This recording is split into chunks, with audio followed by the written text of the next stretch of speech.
चले गए राजनीतिक पार्टियों के तलवे साटने, हम तो बीजेपी के हो गए जी, हम कांग्रेस के हो गए जी। अरे और हजारों युवा हमारे भटक जाएंगे जो रोजगारी से और बेरोजगार हो जाएंगे। तो पर्चा लिए 5 को भी दिखा रहे हैं वो कि मांगे मान ली गई है, वहां को खुद मुख्यमंत्री साहब थे। लेकिन मेरे को कुचलने के लिए और मेरे को ये संगठन न करने के लिए इतना प्रेशर था। कोई समाज के बिक चुके हो, वो बिके हुए भी हमने बहुत देखे हैं। आप किसको बोल रहे हैं बिका हुआ? अरे सब आपने वहां गोलियों में खड़े रहते, बच्चों को परवाह नहीं किया आपने। समाज ने ऐसा क्या दिया आपको?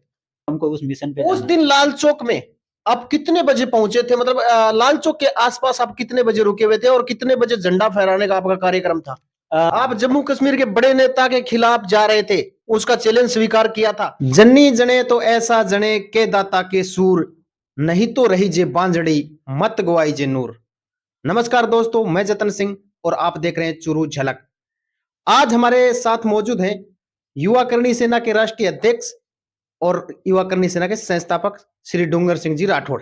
उनसे बातचीत करेंगे समाज में अब तक उन्होंने जो समाज सेवा की है उस पर, और इन्होंने समाज में रहते हुए, सेना में रहते हुए कौन से बड़े आंदोलन किए हैं और इनका पूरा परिचय, इनकी जीवनी बचपन से लेके अब तक ये पूरा काम इन्होंने कैसे किया, किन परिस्थितियां थी इनके सामने, कौन सी परिस्थितियां थी, उनके बावजूद इन्होंने अपनी कसौटी पे कैसे खरे उतरे, वो सब बातचीत करेंगे। डूंगर सिंह जी, सबसे पहले तो आपका स्वागत है चुरू झलक पर। धन्यवाद। आपने मेरे को इस इंटरव्यू के लायक समझा और आप यहाँ तक पधारे। सबसे पहले तो आपने अपना कीमती समय निकालकर जो हमें वक्त दिया, उसके लिए मैं आपको धन्यवाद बोलना चाहूंगा। डूंगर सिंह जी, हमारे जो दर्शक हैं, क्योंकि काफी मैं है ना, ये जो अपनी सेनाएं हैं और भी संगठन है, सब लोग हैं जो गांव में बैठे हैं, जो नहीं आते संगठनों में, जो सभाओं में नहीं आते, वो लोग जानना चाहते हैं कि ये सेनाएं हैं, क्या काम करने चाहते हैं। शुरुआत करूंगा मैं आपका, सबसे पहले आप अपना परिचय दीजिए। मैं युवा करणी सेना की स्थापना की है 2020 के अंदर। इससे पूर्व में मैं राष्ट्रीय राजपूत करणी सेना है उनसे जुड़ा हुआ था 2-3 साल से। वो भी पूछेंगे आप पहले कौन से संगठन में थे और अभी आपका काम क्या है इस संगठन के अलावा? मतलब कौन, आप बिजनेस है या कोई नौकरी है आपके पास में, या फिर कोई और बड़ा पद है? मेरे पास खुद का व्यवसाय है, जो मैन्युफैक्चरिंग मोल्डिंग करके मैं सप्लाई करता हूँ, और हेल्थ का मैं ट्रेनिंग और ट्रीटमेंट देता हूँ, अल्टरनेट मेडिसिन का। उसके पास मेरे इससे पहले आप कौन से संगठन में थे? इससे पहला राष्ट्रीय राजपूत करनी सेना में था, 2 साल उसमें काम कर चुके थे।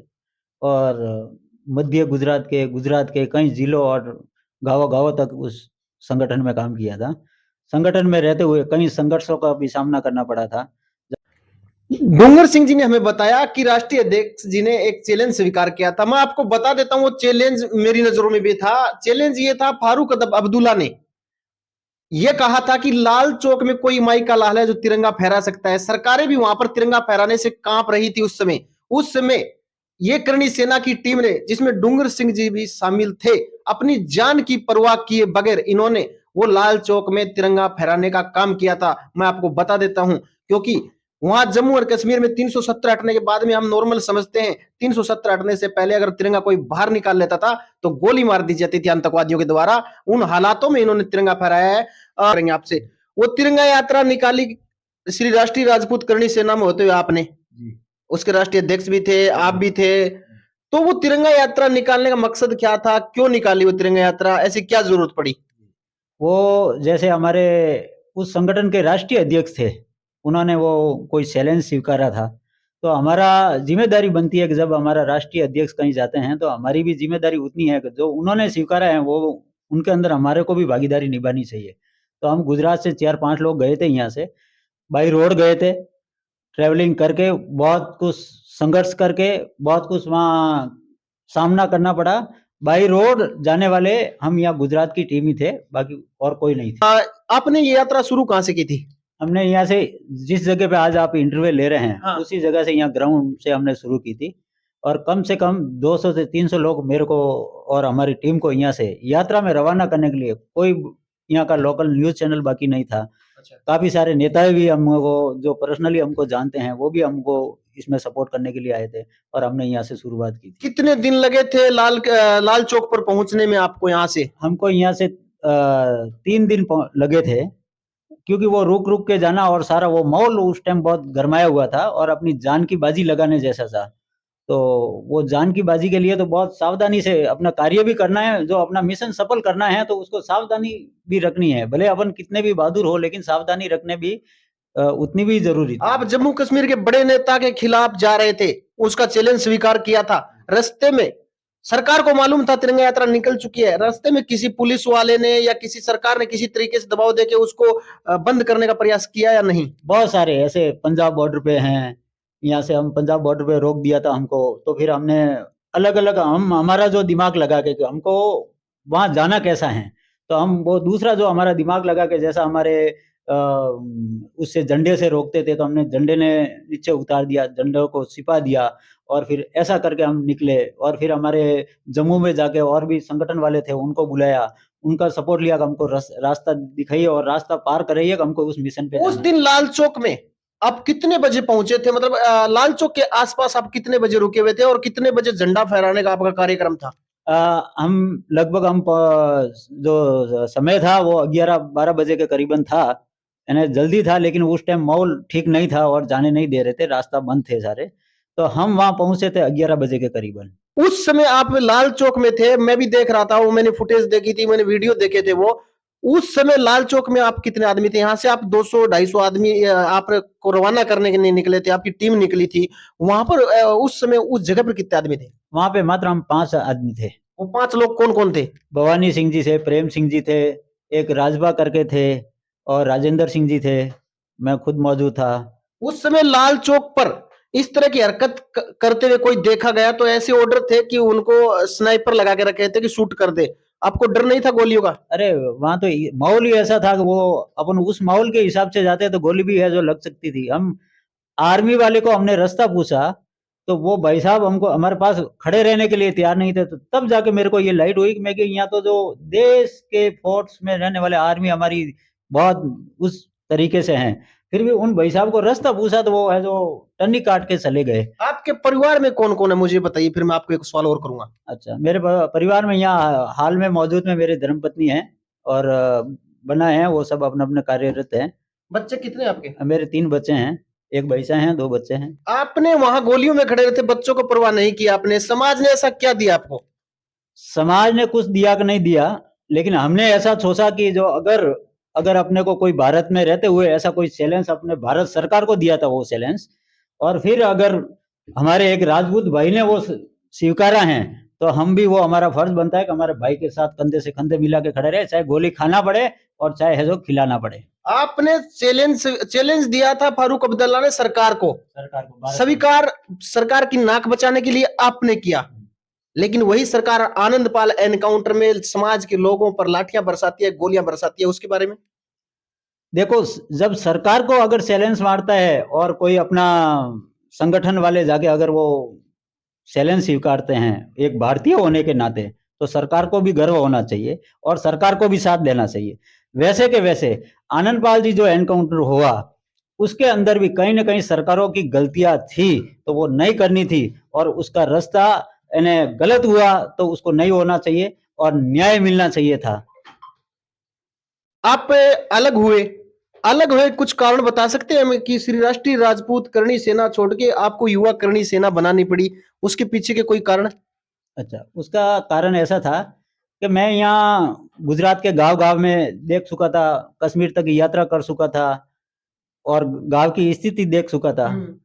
तो उसमें मेरे को ऐसा महसूस हुआ लगा कि जब हम कोई कार्य करते हैं तो किसी के कहना, दबाव, प्रेशर, वो सारी चीज़ों के अंदर क्यों मैं आज़ाद हूँ, इस आज़ाद भारत में रहता हूँ। आपने किसी का नाम लिया, कोई नाम है?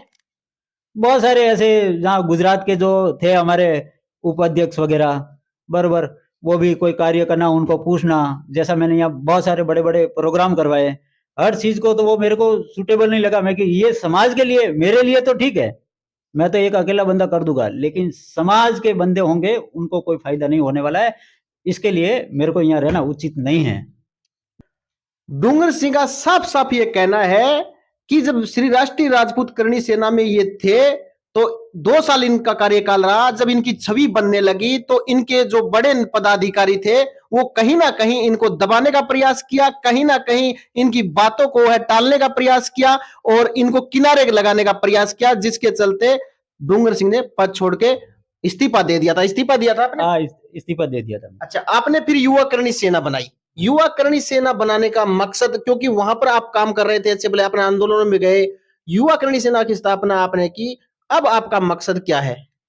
युवा, मैंने ऐसा सोचा कि जो अपन समाज का, क्योंकि जो ऑलरेडी मेरा जो बिजनेस था, जो मैं हेल्थ के काम करता था, उस वो भी एक समाज सेवी के जैसा ही था, निःशुल्क मैं शिविर करता था, तो वो काम मैं बोला इसके साथ साथ अच्छा रहेगा कि मैं समाज तक तो पहुंचूंगा, लेकिन कुछ ये प्रॉब्लम की वजह से नहीं पहुंच पा रहा था। तो मैं अपने आप को ऐसा सोचा कि मेरे को अगर करना है तो स्वतंत्र और आजादी से रहने करके करना पड़ेगा, तो ही मैं अपनी समाज के या अपने धर्म के, सनातन धर्म के, उनके अंतिम पंक्ति तक मैं पहुंच सकूं और उनकी आवाज को मैं बुलंद कर सकूं और उनके दुख सुख के अंदर कंधे से कंधे साथ देकर मैं चल सकूं।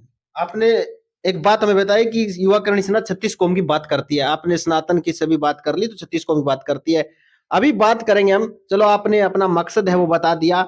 अभी पिछले कुछ दिनों से एक चर्चाएं वो आम होती है नजर आ रही है, मैं सोशल मीडिया बहुत देखा।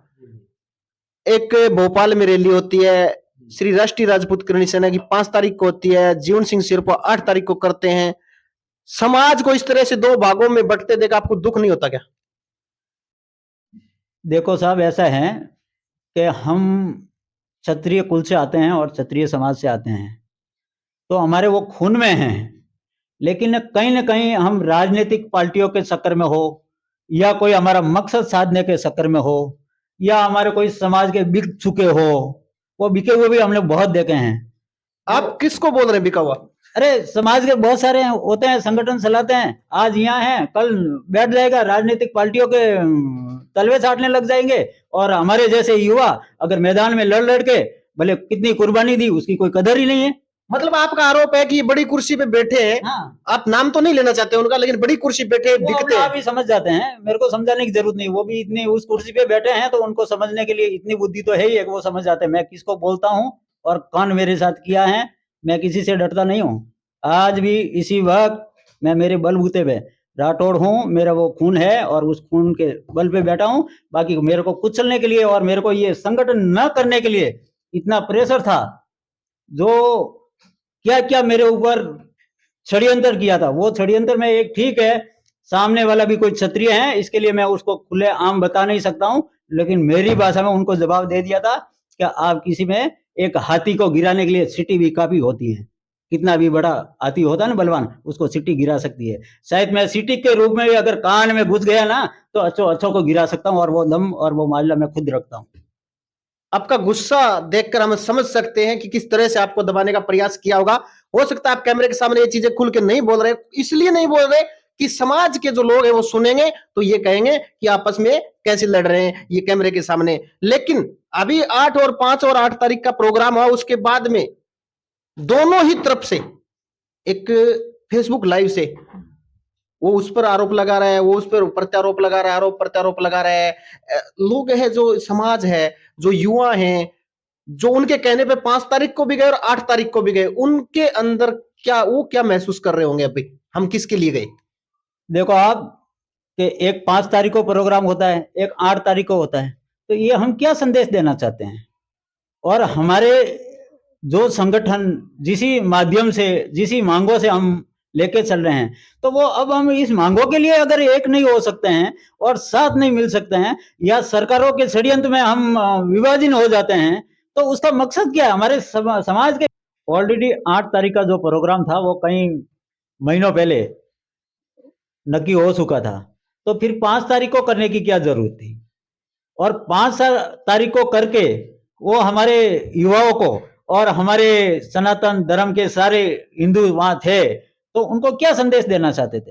हो सकता है कोई षड्यंत्र हो। लेकिन उनका तो कहना था कि 5 तारीख को जो है मुख्यमंत्री वहां के, उन्होंने मांग ली है, तो फिर 8 को क्यों, 5 को मांगे मान ली उन्होंने, तो 5 को ही करना है, ऐसा बोलना था उनका। 8 को अगर मांगे तो 8 को मांगी गई है ना। लेकिन वहां तो पर्चा लिए 5 को भी दिखा रहे हैं वो कि मांगे मान ली गई है, वहां को खुद मुख्यमंत्री साहब थे।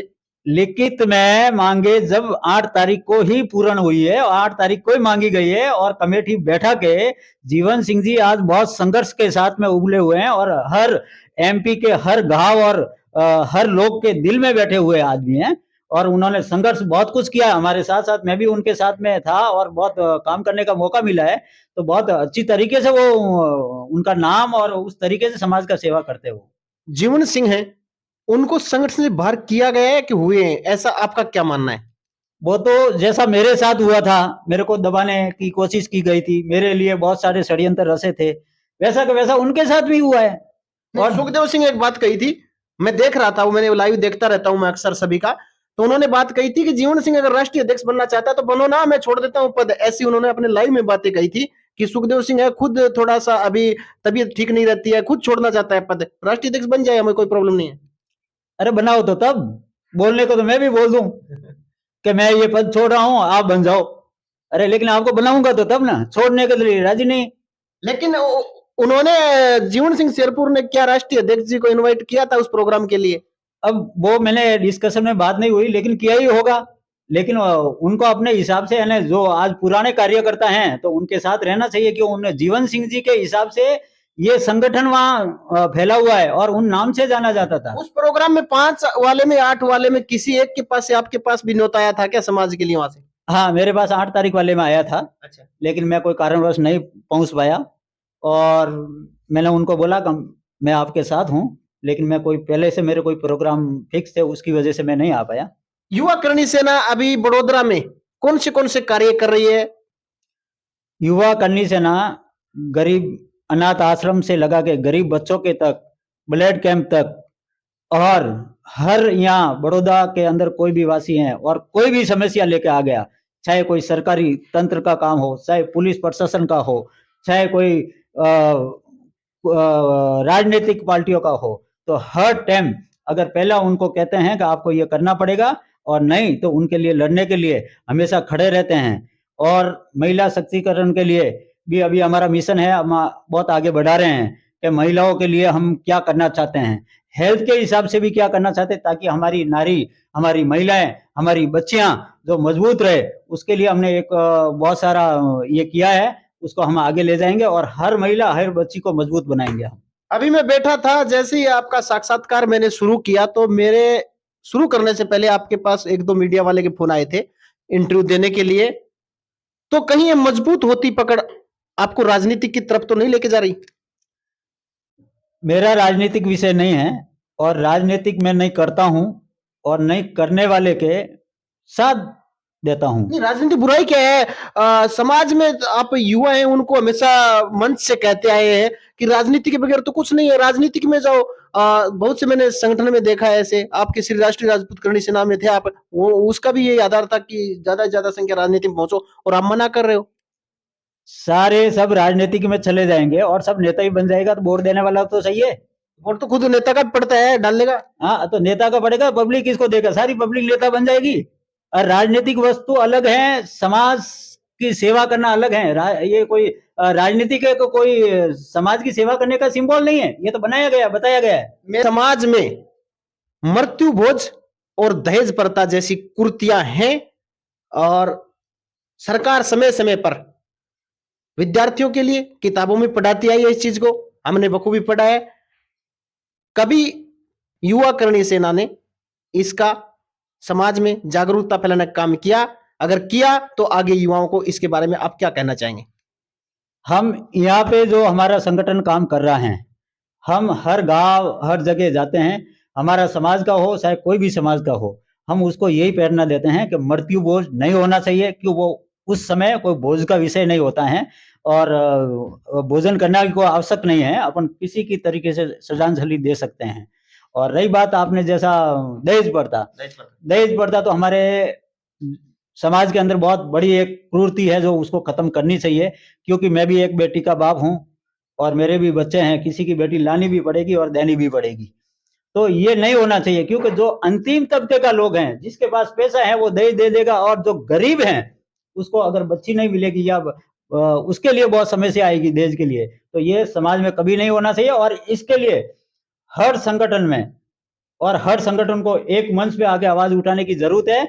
और राजस्थान के जितने जो संगठन हैं, जो राजस्थान से नॉमिनेट होके उठे हुए हैं, उनको तो सबसे पहला ये कार्य करना चाहिए, सारा काम छोड़ के ये काम करना चाहिए, और नहीं कि किसी को दबाने और किसी को गिराने, किसी को उठाने, किसी को कुचलने, कहीं बिकाने, कहीं बिकने, कहीं राजनीतिक पार्टियों के दबाव में, कहीं उनके तलवे साटने में, ऐसा कतई नहीं होना चाहिए। ऐसा न हमारी समाज को फायदा होगा और न और किसी के सनातन धर्म के लिए फायदा होगा। मात्र है ना, मात्र वो इस्तेमाल होगा और हजारों युवा हमारे भटक जाएंगे, जो रोजगारी से और बेरोजगार हो जाएंगे। जो सरकार भी ऑलरेडी बेरोजगार को रोजगार नहीं दे सकती है, उनके पास इतना नहीं है संसाधन, तो कहां से हम और उनको गुमराह करके कहीं केस हो जाएंगे और फंसा देंगे, तो ये हमारे युवा का भविष्य अंधेर में हो जाएगा। और भारत जो सोने की चिड़िया है, और वो आज भी हम चाहते हैं कि आने वाले समय में सोने की चिड़िया बने, तो वो युवा शक्ति बनाएगी। तो युवाओं को हमारे वो गैर मार्ग का दौड़ाना, कोई भी संगठन वाले को मैं मना करता हूं, उनको नहीं दौड़ाना चाहिए। हाँ, उनकी हक की लड़ाई के लिए आगे आना चाहिए, लेकिन किस तरीके से, क्या उसका मैप होगा, क्या रोल मॉडल होगा। पद्मावती के टाइम में जो केस, आज भी हमारे कितने युवा हैं जो उनके ऊपर केस चालू है गुजरात के अंदर, अभी तक वो केस वापस हुए नहीं। उन युवाओं का भविष्य अंधेर में हो गया, उनको नौकरी के लिए काफी दिक्कत आने लगी। आज भी वो पेशिए पे जा रहे हैं, और जो उनके साथ थे और जो बड़े बड़े झंडे और नाम लेते थे, वो कहीं निकल गए गली। उस समय तो आप भी साथ थे उनके। हाँ थे, लेकिन आदमी के साथ रहना कोई गलत नहीं है, लेकिन आदमी को पहचानना जरूरी है। मैंने 2 साल में पहचान लिया था, लोग तो कई सालों में नहीं पहचान। डूंगर सिंह को 2 साल क्यों लगे पहचानने में? क्योंकि आदमी पहचानने तो भाई हम 2-5 दिन साथ में रहे तो व्यवहार का पता लग जाता है। डूंगर सिंह इतना समय क्यों लग गया? क्या डूंगर सिंह कमजोर थे? मैं डूंगर सिंह कमजोर नहीं थे। डूंगर सिंह उनको देख रहा था कि ये क्या खेल खेले। डूंगर सिंह को सब आता है, और पूरा निचोड़ निकालना चाहते थे। उनका पूरा निचोड़ निकालना चाहता था कि अब तो मैं उनकी भविष्यवाणी कर सकूं ना। अगर मेरे पास पूछना आ जाए तो मैं उनकी भविष्यवाणी करूं, 101% सच निकलेगी। आने वाले समय में उनके साथ वही होने वाला है, और जो हुआ है वो भी मैंने कहीं 2 साल पहले ही बता दिया था। आप भी बागेश्वर धाम की तरह भविष्यवाणी करने लगे हैं। हालांकि वो ये नहीं कहते भविष्यवाणी करता हूँ, वो तो कहते हैं गुरु जी कर पाए, वो बताते हैं, मैं बता देता हूँ। तो कोई एक भविष्यवाणी सुनना चाहेगा, हमारे दर्शक सुनना चाहेंगे, बता दो। अब उसमें ऐसा है कि देखो, माँ कन्नी का आशीर्वाद है। हाँ। हम जो हमारा जीवन पूरा समर्पित किया है, हाँ। जो हमारा व्यापार धंधे में भी ध्यान न देते हुए और समाज के लिए जो कुर्बानी देने के लिए, और वहां से वहां सीकर से आपको मैंने हाँ। रास्ता तक बता दिया है। तो बिल्कुल है कि कहीं जो लोग आपके माध्यम से समझ ही जाएंगे, वो हाँ। अगर उनको जरूरत पड़े, कोई मेरी सलाह लेने, निःशुल्क सलाह मिलेगी और निःशुल्क मैं दूंगा, जिसका कोई सार नहीं होगा। क्यों? कि वो मेरे भाई हो सकते हैं, भले वो भटक गए, भले वो कुछ भी हुए, तो उनको निःशुल्क। पहले भी मेरे पास कोई लोग आए थे, तो मैंने उनको यही बोला था कि ये सलाह मेरी ओर से दे देना। आपके दिमाग में अगर कुछ हो सकता है, लेकिन मेरे को एक राजपूत होने के नाते, एक क्षत्रिय होने के नाते, दिमाग में वो मैं नहीं रख रहा हूँ, लेकिन दिल में जरूर है। और दिल का काम दिल करता है और दिमाग का काम दिमाग करता है।